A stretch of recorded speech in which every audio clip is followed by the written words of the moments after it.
So let's talk about AI therapy and why so many people today are using ChatGPT as their personal therapist. So recently I've got this comment saying that if therapists themselves seem unstable and inconsistent, then for a lot of people, AI starts to feel like the only real option. And this argument actually makes sense. As I mentioned previously, careers in psychology not only attract altruistic people, but also those who want to solve their own personal traumas first. And sometimes those therapists can continue their healing journey at the expense of their patients, which of course is very unethical and can seriously undermine public trust in mental health care overall. But at the same time, AI doesn't seem to be a safer option either. With a growing number of cases of so called AI psychosis, not only among young people but also adults, AI therapy can feel more threatening and harmful. But after considering all those panic driven messages about how AI is dangerous and how it can easily mess with people's minds, I keep noticing the same pattern. Most of the time, these experts tend to focus our attention specifically on AI's features, like how advanced it is, how realistic it sounds, or how sycophantic it can be. And very rarely does anyone ask the more uncomfortable but far more important questions, like why today it's easier for people to open up to a chatbot than to another person. Because when it comes to mental health, I don't think that by demonizing AI we can get anywhere. In fact, this can only distract us from the real problems, like why AI is able to meet people's needs, especially around empathy, that they aren't getting during their actual treatment. Lately, I've been coming across several articles and anonymous discussions where people say that AI actually feels more empathic than real doctors. And what's especially worrying me is that many of them say this after seeing several therapists in a row. As studies show, the number one reason for early dropout from therapy is cultural incompatibility, especially for minority groups. But when that's not the case, to understand what's really going on, we need to look at the full picture. In the first part, we mostly talked about what can go wrong with therapists. Now it's time to talk about people. What actually makes us believe that AI can be a better option for therapy? My name is Araya, and welcome back to Uncomfortable Psychology.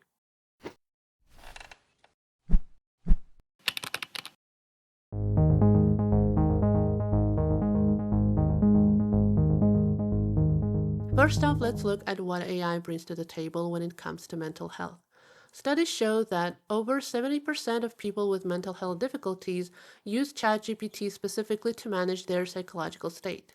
But they do so because real therapy is too expensive for them. The most common thing people are bringing to AI are anxiety, about 80%, depression, around 72%, and stress, roughly 70%. And here's the thing, about 73% of users report their symptoms actually improved, and 87% rated the AI advice as helpful or very helpful, which really goes against the usual narrative, doesn't it? But what exactly does this helpfulness look like? So studies show that AI can actually be useful in a very practical sense. You already know that today ChatGPT doesn't just translate clinical jargon into digestible language. It can also walk you through basic CBT, ACT, and psychodynamic style reframing. So basically, when you start asking it questions like, why am I feeling this way? Or how to stop overthinking? Or what does this behavior say about me or someone else? You're not just sitting with the emotion, you're trying to shift your focus to what might be causing it. And what AI does is that it helps you put your feelings into the right words so that you can make sense of what you're going through and then figure out what to do about it. For many people, this actually can have a meaningful therapeutic effect.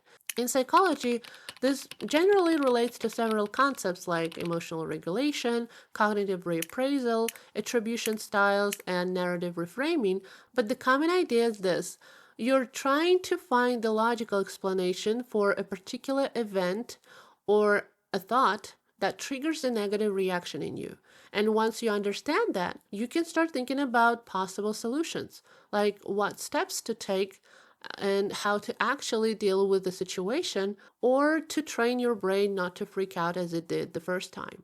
Another big advantage of AI is that it's always available. You can ask as many questions as you want, get as many different interpretations as you need, until you find one that fits your specific situation and feels reasonable enough to bring you some peace. That's actually pretty hard to do in real therapy because most of the time you're expected to stick to one specific problem you want to solve. Plus, you're expected to follow your therapist's instructions and work on the specific tasks they assign to you. The power dynamics in real session is pretty clear, but with AI, there's complete freedom. The system follows your instructions so that you feel that you're fully in control. Plus, it doesn't bind you with any specific rules, so it's up to you whether you follow the advice or not. And since most people still trust human experts more than machines, subconsciously AI advice might not carry the same weight as guidance from a real therapist. Because in general, mental health isn't just about asking for instructions or getting some kind of advice. What most people are actually looking for in therapy is something much more emotional. And that's where AI starts to hit its limits. Most of the methods AI propose, they are essentially based on cognitive psychology. And cognitive psychology in particular came out of what's called the cognitive revolution, where the idea was thinking about the brain as a computer and a man as a machine, the thoughts and behavior of whom can be easily adjusted, optimized, or simply reprogrammed. That's why, compared to psychoanalysis, CBT takes a much more mechanistic approach to human problems. But we all know that people aren't machines, right? However, AI somehow can create something that feels emotionally helpful, especially in context of therapy. And I think this is largely tied to the environment where people interact with AI. The studies show that AI can actually be quite effective in this kind of talk therapy because the online settings usually removes many of social risks we associate with real actual therapy, including the fear of being judged by a therapist or being misunderstood and even embarrassed. So it's less riskier and mentally exhausting because in actual therapy, people are sort of caught between wanting to share and at the same time worrying that they would overshare too much and then regret it later. So for people, it seems like AI is a more safer option. But this is the common misconception that people usually have. I mean, many people tend to assume that sharing personal information with other people is riskier than sharing the same information with AI. But in reality, it's the same kind of trade-off. The main difference is that with AI, you don't clearly understand the potential consequences of how your information might be used later. And since we can't explicitly see those implications yet, it might seem that they don't exist. But now let's see, is this trade-off is really worth it? I mean, does this AI therapy actually help people? As we mentioned earlier, people report that this kind of free talk therapy with AI can be helpful, but the relief is usually temporary. It's good for basic psychoeducation and basic emotion regulation guidance. It's good at listening and helping you to talk all things out and feel a kind of relief.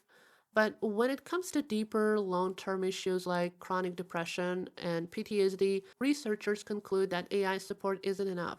In such conditions, people usually need more serious interventions like professional therapy and even medications. Also, if someone tries to replace real relationships with AI, that's usually not a healthy way of coping. Because studies show that this kind of safe space can actually make things worse than better. Especially for people with social anxiety or anxious attachment styles, relying on AI can reduce their social skills and even reinforce unrealistic expectations about a potential partner. And over time, this can make forming real, meaningful connections even harder because instead of addressing their main problem, they're actually avoiding it. And maybe we could just end the conversation here, like it usually goes in mainstream media. But as you probably guessed, no matter how many warnings people hear, some of them will still turn to AI simply because they can find this kind of support elsewhere, even in actual therapy. So, to understand why some people say AI feels more empathic than actual therapists, we need to look at their intentions first. What are they actually coming for when they start to engage with AI? That intention directly shapes the meaning they'll attach to the whole conversation. Generally speaking, when it comes to therapy, people are usually looking for one of two things. Either they want practical advice and concrete steps to fix their situation, or they want emotional support, which is basically validation. And when someone says that AI understands them better, What it really shows us is that they come to AI mostly for that validation part.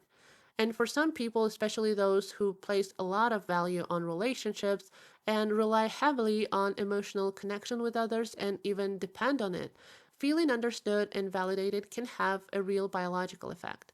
Studies show that this can actually make people feel better because it activates the brain reward systems, which is closely linked to dopamine. Probably you already know that dopamine plays a big role in how we experience pleasure and regulate our mood. So, when that kind of support and reassurance isn't coming from people in their real life, AI can easily take this role and fill this gap. And when this real emotional need is involved, other reality checking thoughts like this is just a tool, it's not a real person, tends to fade into the background because in that moment, what matters most is finally having this need met.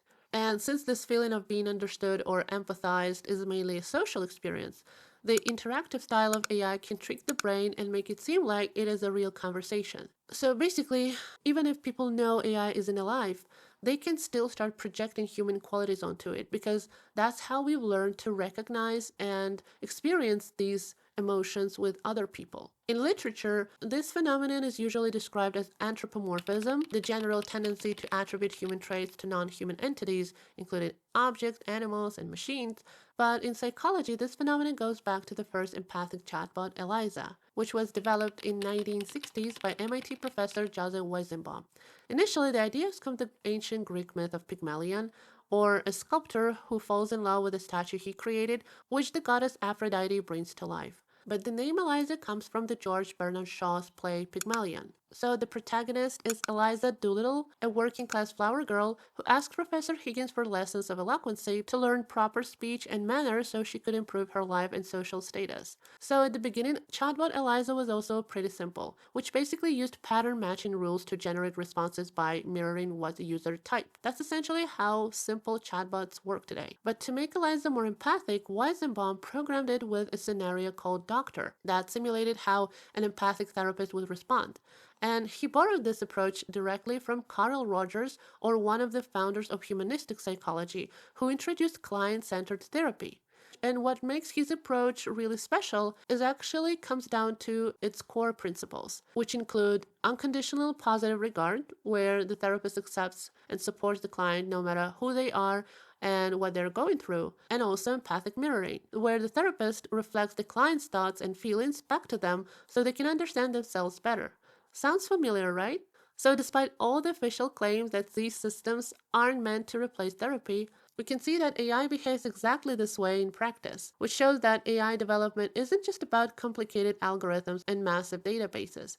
There's also a psychological element involved that is built into these systems from the beginning, and which impacts how people relate to AI and how they can change under its influence. Another thing to keep in mind is the environment, or specifically how we extract and perceive complex meanings when we connect online versus in person. For instance, concepts like empathy, sympathy, and compassion are highly subjective because we are not thinking about their textbook definitions. We are drawing on our own experiences and how we perceive those initially emotionally charged concepts. And because these concepts also are fundamentally social, we experience them through interactions with others, which in turn shape how we personally understand and evaluate them. So, for instance, sometimes it's hard to explain why you might feel completely understood, even when your therapist isn't saying a word. And on the other hand, you might feel like your therapist is cold or distant, even when they're saying all the right things like, I hear you. So, basically, words alone can't fully capture those relational concepts. Because when we are with someone in person, we are engaging with other nonverbal cues like their facial expressions, their tone and pitch of voice, body language, eye contact, and even smell. And depending on which of those cues matter most to us, how many of them feel right to us, we decide whether a therapist is actually empathic or not. This overall will shape our impression of the experience, whether the session felt meaningful or disappointing. But online, people often don't notice that most of the natural cues we rely on are simply gone. We're left with only two at most, like text and voice. And since there are far fewer signals to base our judgment on, that automatically lowers our standards. So when AI sounds supportive and accurate, it can feel like it's doing an amazing job, like it's even more engaged than a real therapist. But in reality, it just doesn't provide all the other crucial cues we usually use when making such meaningful judgments. That's why studies show people often struggle to tell AI responses from human ones because the interaction is mostly text based. And the main thing you're evaluating is just one specific criteria where AI tends to excel.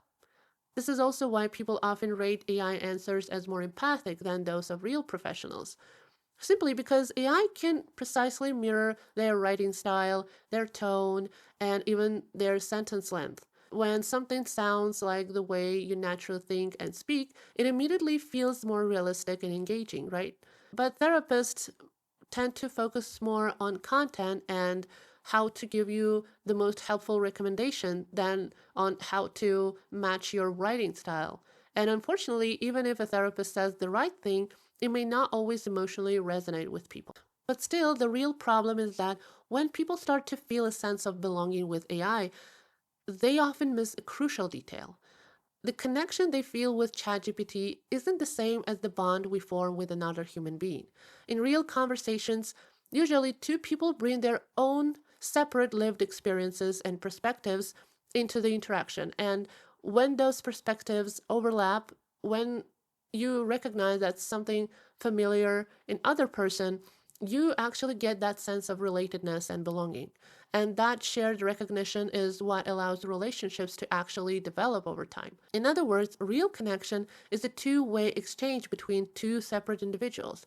And even if it seems challenging to actually find someone that who you can share something in common, but it actually adds the value to the relationships after all. With AI, what we have is mostly one-way interaction because the conversation usually revolves around the user, the same wording, the same tone, and the same subject of interest. Because AI doesn't independently initiate a connection in a way we do with real people. It can only respond to you. And even if it can feel like a real conversation, like you're connecting with someone who really gets you, in reality, it's mostly just talking to yourself. That's why when people talk about AI empathy, it's really just a projection of their own perceptions and imagination. AI is intentionally designed to mimic responsive dialogue in a way that triggers the same feeling that people normally get from real interaction. And what ends up happening is that they attribute empathy to it not because it actually understands them, but because it mirrors their own way of making sense of the world, but in a more predictable, reciprocal, and pleasing way. But even after knowing this, you may still want to talk to ChatGPT and use it for therapy because you feel like you need this kind of support. And that's completely understandable. But there's one important detail I want you to keep in mind. You need to be careful not just about what you share with AI, but also how you frame your requests from the very beginning. Because no matter how much people talk about prompt engineering or how they try to train AI to challenge them and be honest, the truth is AI works within the limits of the prompts you give it. Like what assumptions you bring, what tone you use, the way you describe your situation, all this shapes the vibe of the conversation. So if you start talking about yourself in a very negative or self-degrading tone, AI will try to be supportive. But in this case, in doing so, it can actually end up validating the very thoughts and beliefs that are causing you stress. And that's something most people don't realize. That no matter how many times you tell it to challenge you, AI will still respond based on the prevailing tone and the mood of the conversation. Researchers often call this instruction confusion, meaning that the system struggles to be consistent, likely because it can hardly tell the difference between factual questions and ones that are more opinionated or emotionally charged. So we can see that AI can get really confused, and depending on which type of phrasing you use the most, it will mirror that and reinforce your initial perception of yourself, whether positive or negative. And by the way, that can also happen because alongside ELIZA, that chatbot that played the empathic doctor, there was another one named Perry, a chatbot that simulated a patient with paranoid schizophrenia. So it's not really surprising that modern AI can hallucinate at times and even support self-harm ideations in people. But again, at the same time, it can do the opposite. It can help people step back from those same thoughts. Because at the end of the day, It all really comes down to your initial intention, why you came to AI, how you ask your questions, and how you treat yourself in those conversations. And the last thing, regardless of how many safety rules exist on paper, in practice, most popular models can overlook ethical and legal obligations because for the companies, user engagement is always the top priority. So, in conclusion, I would say a tool is only as good as its user. Whether you turn to AI for psychoeducation, for emotional support, is ultimately your personal choice. But it's important to remember that a lot of what you get from it isn't just about the tool itself, it's also about the meaning you attach to it. And even real therapists may come across as less overtly empathic. At times, that's not because they don't care, but because their role is about more than just offering comfort or giving some advice. But I'm saving that conversation for the final part. For now, please share your opinion. What do you think about asking AI for life advice? Maybe you've tried it yourself or you know someone who used it to make an important life decision. Feel free to share how it worked out and what you learned from it. And maybe by sharing, you might also get an outside perspective that will help you take away something useful. So I think it's a win-win. Hope this was helpful. As always, if you have any follow-up questions, jot them down as well. I hope to see you soon. Take care.